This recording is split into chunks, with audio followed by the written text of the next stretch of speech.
Bien, bueno. Bueno, me han solicitado decir algunas cosas, algunos pensamientos, ¿sí?, acerca de, del tema que está enunciado como los significados del campanil de la Universidad de Concepción. Ese es el tema propuesto. Hoy día, en la mañana, no dejó de sorprenderme, en el diario de hoy aparece en la sección Deportes un título magnífico, que voy a elegirlo como introducción a la charla de hoy. El título dice nada más y nada menos, aguas turbulentas inundan el campanil. Imagínense, aguas turbulentas, como título del periódico, aguas turbulentas inundan el campanil. Qué cosa más extraña. Si uno, observador o receptor ingenuo de esta alocución, piensa en una mole de agua, en un enorme tsunami que invade la ciudad, el campus universitario, inunda el campanil en sus diferentes estamentos, quizás toda la base, porque no puede inundarlo todo, porque sería una mole de agua de 50 metros de altura, imposible, toda la ciudad sumergida, no, después uno iría al campus y encontraría, pero ni una gota de agua, todo bien, todo seco, los caminos y todo. ¿Y qué significa esto entonces? Esta enorme aseveración, esta magnífica y truculenta afirmación de las aguas que turbulentas inundan el campanil, cosa más terrible, más inusitada. Después uno se da cuenta de que el periodista asume una imagen, poética, para referirse a un hecho puntual en la cual, y eso lo dice el periódico en un pequeño artículo referente a los afanes futbolistas o futboleros del equipo, sí, que en los últimos partidos no ha ganado las partidas, sino que las ha perdido, parece, sistemáticamente, a lo cual eso es imposible ¿no es cierto?, de aceptar, porque un equipo de fútbol tiene que ganar por lo menos la mitad de las partidas o algo así, porque si no va en decadencia. Y entonces estas aguas turbulentas se refieren al hecho que el técnico que los dirige parece no reunir las condiciones que la afición exige del mismo, y esas son las aguas turbulentas y la inundación correspondiente. Y el campanil no es el campanil, no es la figura física del campanil situado ahí en el lugar que todos conocemos, sino que es un símbolo o un representante de otra entidad cultural que es la Universidad de Concepción. Sí, pero ni siquiera tanto. Es la Universidad de Concepción, pero es otro aspecto de la Universidad de Concepción, una parte que es el equipo de fútbol o el equipo deportivo y sus aficiones y sus aficionados y sus dirigentes que contribuyen entonces a fijar esta actividad universitaria, o más bien deportiva, bajo el nombre de campanil. Entonces, este campanil, este concepto de campanil, no es la forma física, no es la forma funcional de un objeto arquitectónico en mitad del campus, ni siquiera representa un concepto cultural como es la Universidad de Concepción, sino que una parte de ella. Entonces, esto nos enfrenta directamente a un fenómeno que justamente es la iniciación de mi charla. El fenómeno de la naturaleza de los códigos abiertos o cerrados en cuanto a las posibilidades de expresión y de significación del concepto campanil. Porque aquí estamos ante un código abierto. El campanil no es la figura, no es la figura física que todos conocemos, sino que es un concepto relacionado con un área de la cultura, como es la Universidad de Concepción, y menos que eso, ya lo decíamos, con el área deportiva de la Universidad de Concepción. Fíjese cómo la extensión del símbolo establece otros fenómenos, otros aspectos de la codificación del término o del concepto campanil. El campanil ya no es una figura, ya no es una torre. Es un concepto cultural o es un concepto atingente al área correspondiente de una universidad. Quizás una de las universidades más conocidas aquí en la región o de más antiguo carácter. Entonces tenemos que el código referente al campanil es muy abierto, es muy amplio, no es cerrado ni es limitado a su propia condición física, sino que abarca extensiones o posibilidades de proyección cultural amplios, abiertos. Y esa es una de las cualidades del repertorio formal al cual pertenece este orden del campanil. Es de participar en un orden de conceptos abiertos y no cerrados. De modo que esta primera exposición, yo agradezco que el diario El Sur haya denominado con tanta propiedad un hecho fortuito, que yo espero que estas aguas turbulentas se quieten y el equipo de la Universidad de Concepción, el equipo de fútbol de la Universidad de Concepción comience a ganar partidas. Semióticamente esto es posible, aun cuando la determinación es bastante catastrófica, que las aguas turbulentas inunden el campanil. ¡Ah, chupaya! Estamos entonces frente a un concepto relacionado con una forma arquitectónica que es abierto, que es fácil prácticamente de proyectar, de ampliar y de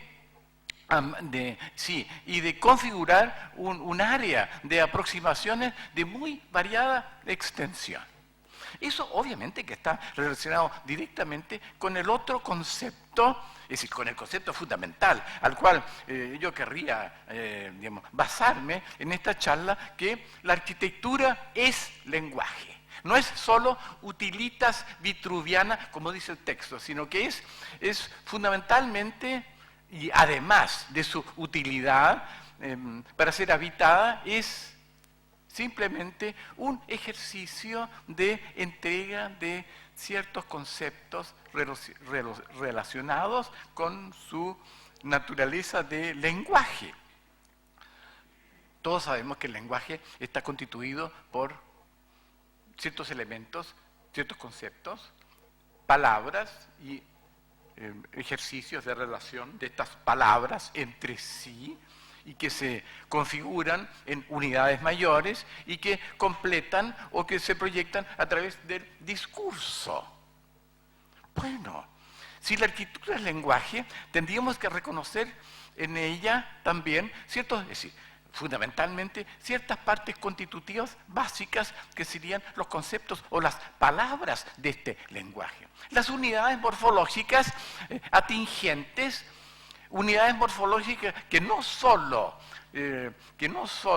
determinan su condición lingüística básica, sino que además tienen la propiedad de significar, es decir, de convertirse en depositarias de un contenido específico.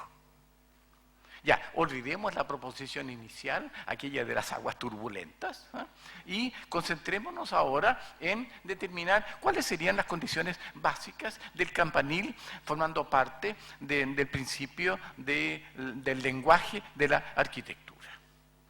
Ahora, bien, tenemos algunas posibilidades de hacerlo. Según la tríada morrisiana de atributos del signo, estas unidades constitutivas, provistas de un factor de significación, tenemos tres funciones atribuidas: la sintáctica, la semántica y la pragmática.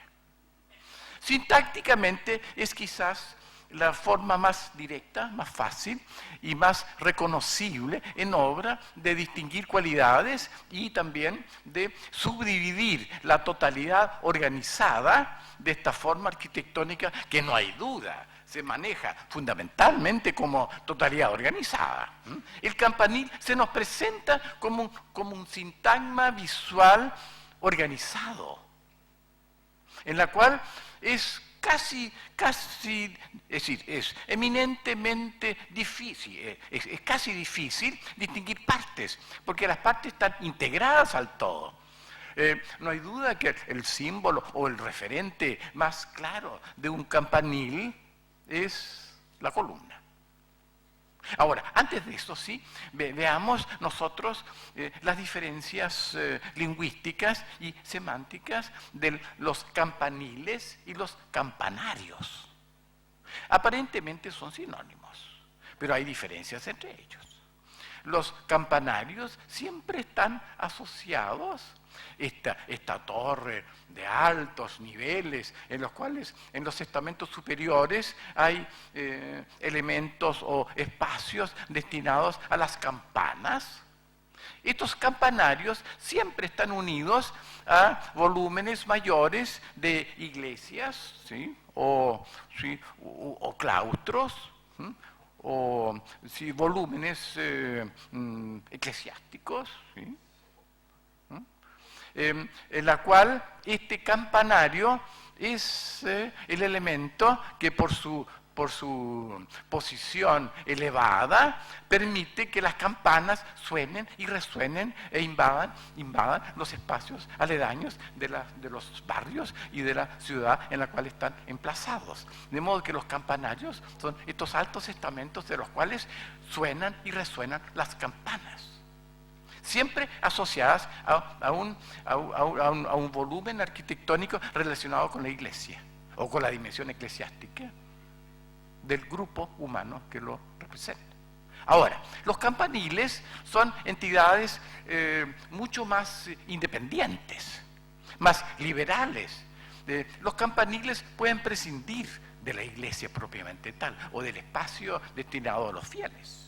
Los campaniles pueden realizar su proyecto existencial, su proyecto arquitectónico en una plaza sin volúmenes acompañantes. De modo que no están directamente relacionados con la entidad eclesiástica que los porta o que los relaciona. Los campaniles en general también son altas torres destinadas a albergar en los estamentos superiores o en los espacios superiores las campanas. ¿Para qué sirven las campanas? Las campanas sirven para dar las horas, sirven también para anunciar hechos cruentos o fortuitos, tanáticos o eróticos. Las campanas sirven también para, a veces, para proyectarse, para anunciar, ya está dicho ya, pero aspectos especiales, ¿no? Organizaciones especiales, actos, procesiones, revoluciones.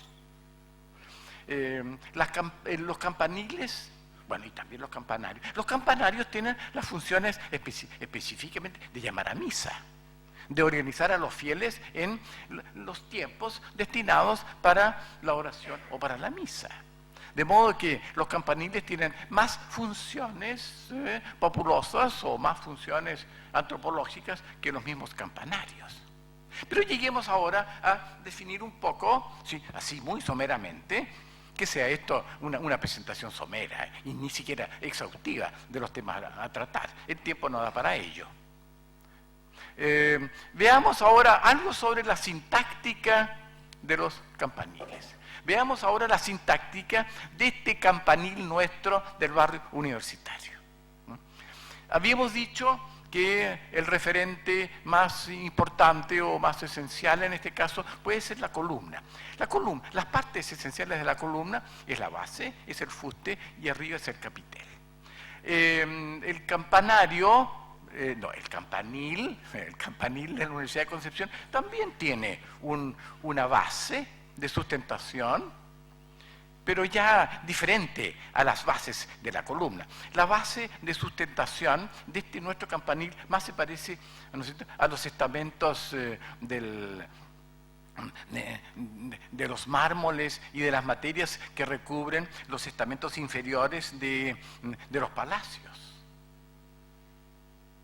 Y organizan un sistema levemente diagonal que define los 4 costados del campanil.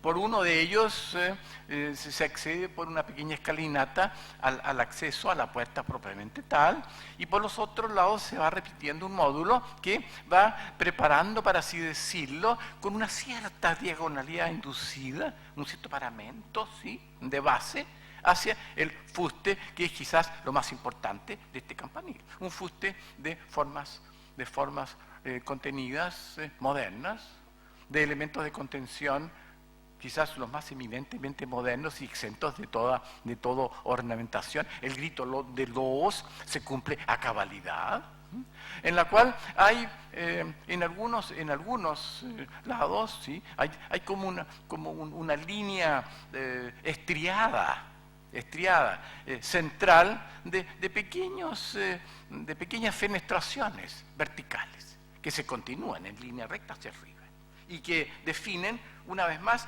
este ritmo ascendente del fuste, que llega como, bueno, a más de 40 metros de altura. Arriba, el así llamado capitel se maneja con algunos volúmenes superpuestos que terminan en el techito de 4 aguas. El primer es el volumen de los balcones. Yo no he traído ninguna ilustración porque yo creo que el campanil es de sobra conocido por todos nosotros, y si es que no lo conocemos, está bueno que vayamos al barrio universitario a conocerlo, pues, y a recorrerlo un poco. Yo creo que está en la imagen de todos nosotros. Creo que es una de las imágenes que ya pertenecen a esto del imaginario colectivo de un grupo humano. Ahora, arriba tenemos entonces 2 cubos que se sobreponen y que se continúan imperceptiblemente, y que es el cubo de los balcones, y más arriba el cubo de los relojes, y después viene el techo, que va, ¿no es cierto?, a base de 4 aguas, ¿no?, que coinciden en el punto central y que van describiendo una diagonal bastante acentuada para terminar, como para proteger, o como simplemente, sí, anunciar el punto central y la huida al cielo. Bien, ahora, estos 2 cubos muestran algunos elementos propios. El cubo de los balcones, una mini columnata de semiarcos redondos que circunscriben el espacio central, donde se llega o se va,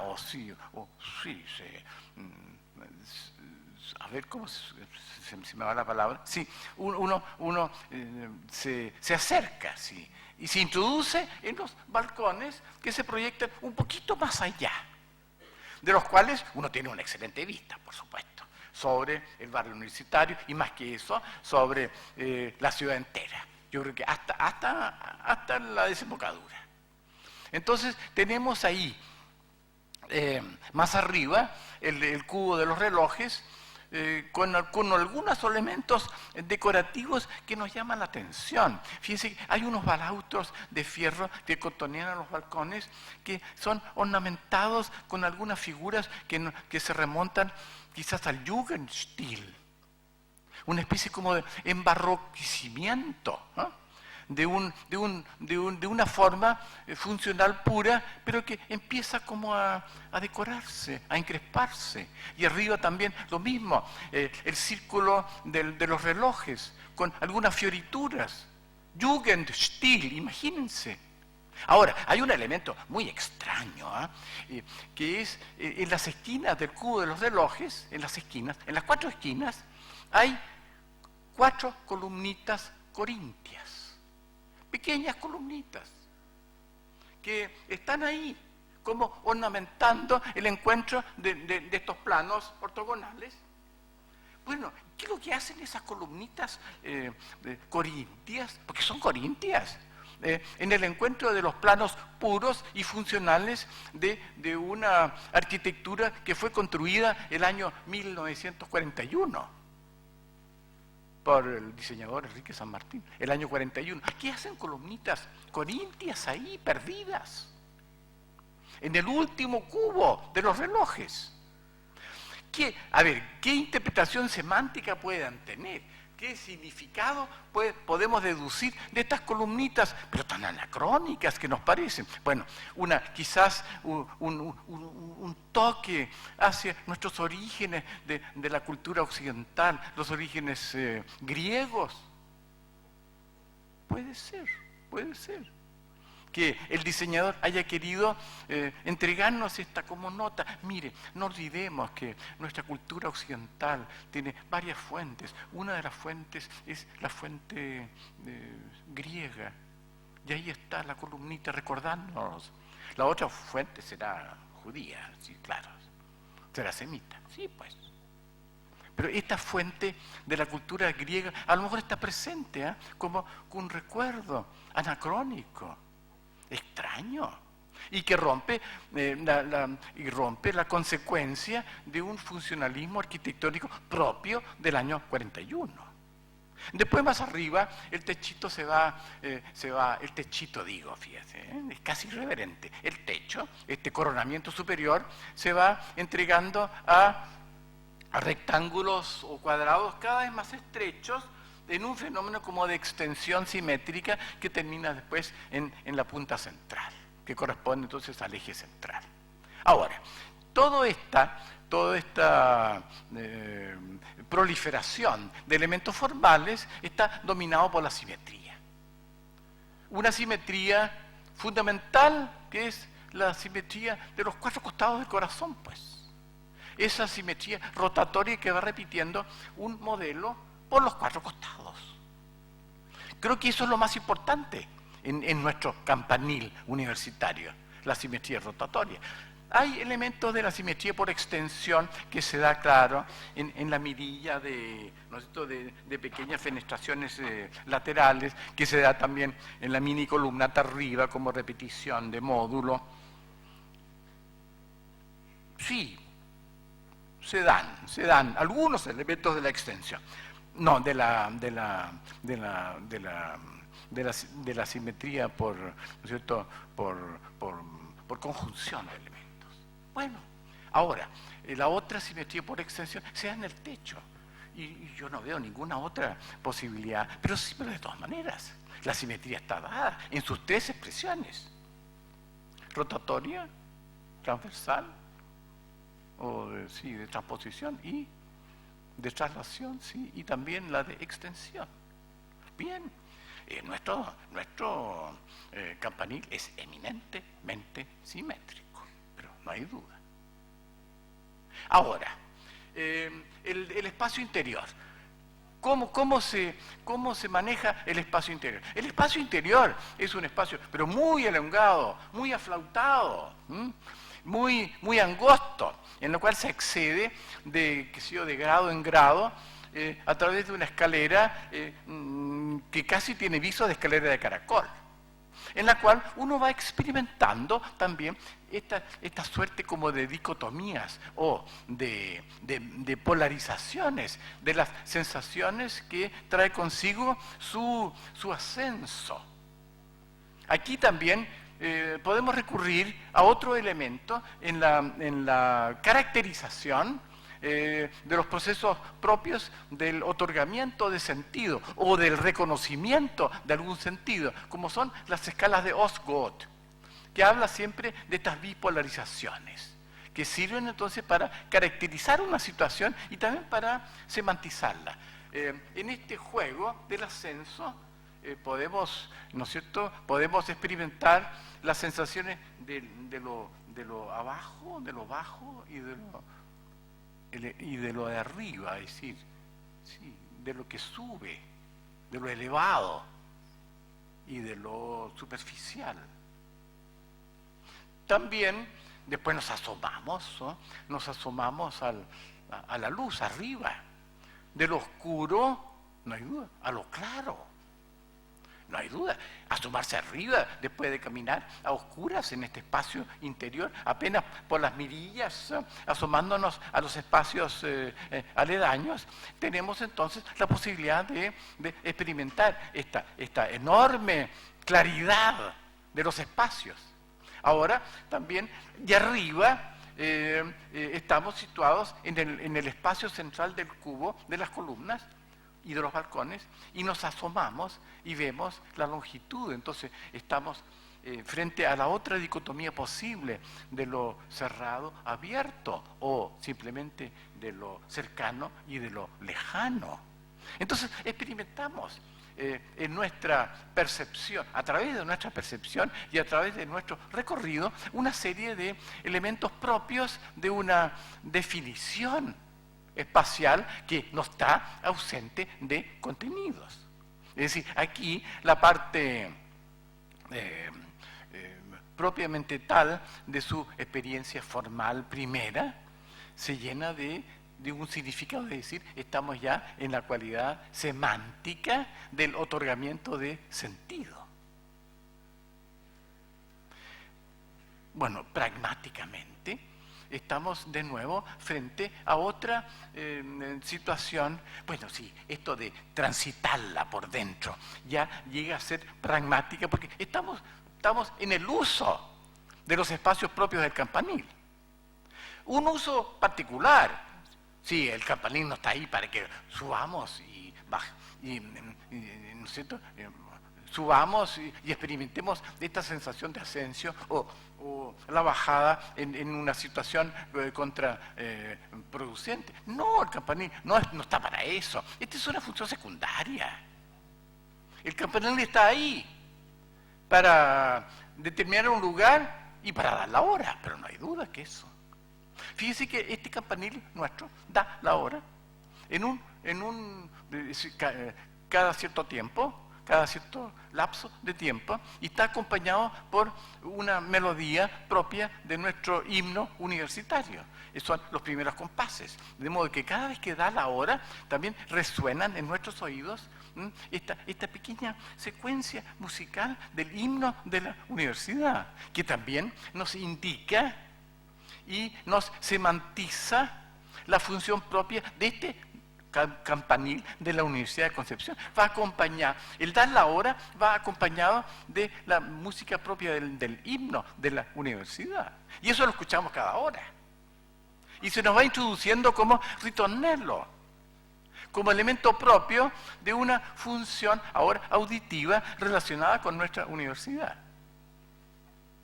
De modo que ahí también tenemos un elemento de semantización o de otorgamiento de un sentido específico. Ahora fíjese, la parte misma ahora de la proliferación de los significados. La parte semántica y la otra, la parte pragmática. Fíjese que la introducción al campanil, esto es lo que aparece en el diario, nos indica que son muchas las acepciones, son muchos los sentidos que están integrados al concepto de campanil. No solamente esta figura física que está ahí como campanil para dar la hora y para permitirnos esta regularización del tiempo que necesitamos, el tiempo para vivir y para tomar conciencia de lo que nos pasa y reglamentar las horas de sol, las horas de actividad, las horas de reposo, etcétera, etcétera. Entonces estamos frente a una proliferación de posibilidades. Ahora, vean, nuestro campanil, en ese sentido, tiene los ya enunciados códigos abiertos, que no solo representan el propio indicador del lugar, sino que además representan más que eso, lugares culturales. Representan, no hay duda, la Universidad de Concepción. Como indicador, ahora, las tres funciones principales, ¿sí? Ya habíamos indicado, ¿no es cierto? El ícono, el indicador y el símbolo, pero no hay duda, el campanil tiene estas tres cualidades de indicador, de símbolo y también de ícono. Ahora, ¿cuáles son las cualidades icónicas de nuestro campanil? Bueno, tendríamos que compararlo con otros campaniles. Existen muy pocos, ¿no? Muy pocos. Yo no conozco a otros campaniles. Sí, claro, en Europa está lleno de campaniles y de campanarios. Entonces, yo creo que este campanil nuestro, don Enrique Molina, dice la historia, se fue a un lugar de Estados Unidos, del cual yo no puedo rendir cuenta, y vio un campanil en un campus universitario y le entusiasmó tanto la idea que la trajo para acá y la instauró en medio del campus universitario.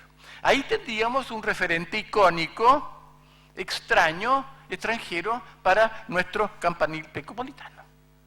Pero podían ser otros campaniles. Hay un campanil ahí en la Plaza de San Marcos, en Venecia. Hay otro campanil de mucho renombre que es el Big Ben, en Londres. Entonces, estos dos campaniles podían servir también de referentes icónicos, aunque parece que la forma es totalmente diferente. Al menos el Big Ben no tiene nada que ver con nuestro campanil. Quizás algo más el campanil, ¿no es cierto?, de la Plaza de San Marcos. Pero yo creo que ahí los referentes icónicos más bien son conceptuales, no son formales. Son dadas por la naturaleza de torre alta, en los cuales los estamentos superiores está destinado a las campanas o a los relojes, pero que no tiene una cierta relación formal ni icónica aparente con nuestro campanil pencopolitano. Hay otro aspecto que podríamos también determinar en ellos, que poder aplicar otros modelos de análisis semántico o semiótico. Por ejemplo, los modelos de la retórica que un investigador argentino, Trabuco, aplica a las formas arquitectónicas, y que está basado en la retórica tradicional, en los tropos y figuras del lenguaje. Estos tropos y figuras del lenguaje adaptados al lenguaje de la arquitectura, bueno, la cercanía está bastante dada, nos permite reconocer entonces cuando hay elementos que van circunscribiendo, que van conceptualizando, que van definiendo una figura en contra de otra, o diferenciándose una figura de otra figura del lenguaje, de la cual nuestro lenguaje verbal y discursivo está lleno. Ahora, ¿cuáles son esas figuras que este autor reconoce por ejemplo, en las formas arquitectónicas? Sí, las figuras, por ejemplo, de la metáfora, las figuras del emblema, las figuras del símbolo arquitectónico propiamente tal, las figuras de la alegoría. Y ya tenemos 4 figuras que podemos reconocer en nuestro campanil pencopolitano. Y algunas ya las hemos enunciado. La metáfora, bueno, la metáfora. Pero sí, esto es lo que dice la prensa. Es una metáfora. Una metáfora, bueno, no sé si magníficamente, pero eminentemente poética, pues. Que las aguas turbulentas y que el campanil, que no es el campanil, que es un área cultural, que no es ni siquiera la universidad completa. Es una parte de la universidad, una parte deportiva de la universidad, un área deportiva o un equipo. claro, con sus atláteres, con sus dirigentes y con sus participantes, en las cuales estamos nosotros todos metidos, ¿sí? Todos aquellos que de algún modo gustamos de este deporte, al menos como observadores, circunstanciales. Entonces, claro, la metáfora, la organización metafórica, el campanil tiene cuántas metáforas, pero cualquier poeta o cualquier visitante puede hablar, ¿no es cierto?, del lugar lleno de luz, del centro, de la sabiduría, ¿no es cierto?, del símbolo, del saber universal, etcétera, etcétera.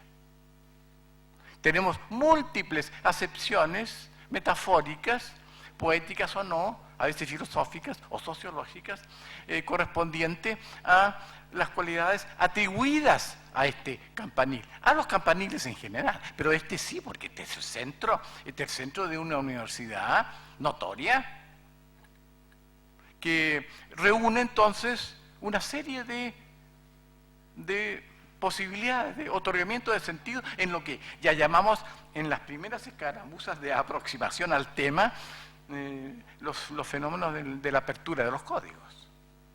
Ahora, como símbolo arquitectónico, este campanil, sí, está lleno de significado. El simbolismo del campanil es un simbolismo. Acuérdense que el símbolo, según la definición, es una unión absolutamente arbitraria entre significado y significante. Eso es el símbolo. En el símbolo uno no tiene por qué reconocer nada del valor atribuido. Puede ser cualquier cosa. Lo único que exige es que nos pongamos de acuerdo. 2 o 3 ciudadanos nos ponemos de acuerdo en atribuirle este valor a esta forma determinada y tenemos un símbolo. Y si nos referimos al símbolo y lo aceptamos y lo consagramos, este símbolo tiene el valor el valor, tiene la cualidad de este valor atribuido, que puede ser absolutamente arbitraria, nada que ver. Lo que no sucede con el ícono. El ícono siempre tiene un referente formal que nos recuerda como referente al otro ícono que sirvió de base, o a la forma que sirvió de base, o de referencia, sí, el referente que sirve de referencia, valga la redundancia, que sirve entonces como de unión. El ícono siempre se refiere a una forma determinada. El símbolo no tiene por qué referirse a nada. Miren, esto es lo que yo digo, a más de alguno va a sorprender, porque uno siempre cree que el símbolo está atado a una circunstancia determinada, a una forma determinada, a una experiencia determinada. Sí, lo está, pero no a una forma. No, a una forma no. El símbolo puede ser absolutamente arbitrario, porque se me ocurre darle, o porque se nos ocurre darle un sentido, un valor determinado a cierta forma o a cierta circunstancia. Entonces, esto se convierte en símbolo. Entonces, comprenderán ustedes que son múltiples las posibilidades que, a través de la misma presencia, si uno está estudiando 5 años o más en la Universidad de Concepción, o tiene la Universidad de Concepción ahí durante gran parte de su vida, bueno, la va a visitar a menudo, le suceden cosas, experiencias de todo tipo. Bueno, hay muchos de nosotros que nuestros primeros amores adolescentes figuraron no a la vera del campanil, pero por ahí cerca, ¿no es cierto? En las lagunas o en los bancos, claro, en las avenidas. Entonces, yo creo que la experiencia del campanil como presencia, como sombra, como situación, como figura vertical, como testigo, es múltiple. Y está dada también por la experiencia personal. Ahora, esa experiencia personal de alguna vivencia determinante que no tiene por qué ser solo erótica, sino que de múltiples variantes. Contribuye a otorgarle a esta figura central del campanil una prestancia especial, una presencia especial. todo lo cual también puede ser determinado semánticamente o semióticamente. La semántica está más bien destinada a los lenguajes verbales y discursivos. La semiótica abarca todo tipo de sensaciones, desde las visuales a las auditivas a las sinestésicas. También incluye, obviamente, también las discursivas. Ahora, hay otras maneras de acercarse al campanil. Sí, yo creo que sí. Bien, otras maneras, hay algunas proposiciones de estas dicotomías saussurianas, de Saussure, al respecto de los lenguajes. Distinguimos, también podemos aplicar a eso, es otro modelo de análisis. Podemos aplicar ahí, por ejemplo, las diferencias entre denotación y connotación, las cualidades directas que emergen directamente del diseño, de su presencia física, y las otras asociadas, indirectas. O las polarizaciones entre elementos de fondo y figura. Obviamente el campanil es una figura en un fondo de prados, de bosques, de emboscamientos, de edificios.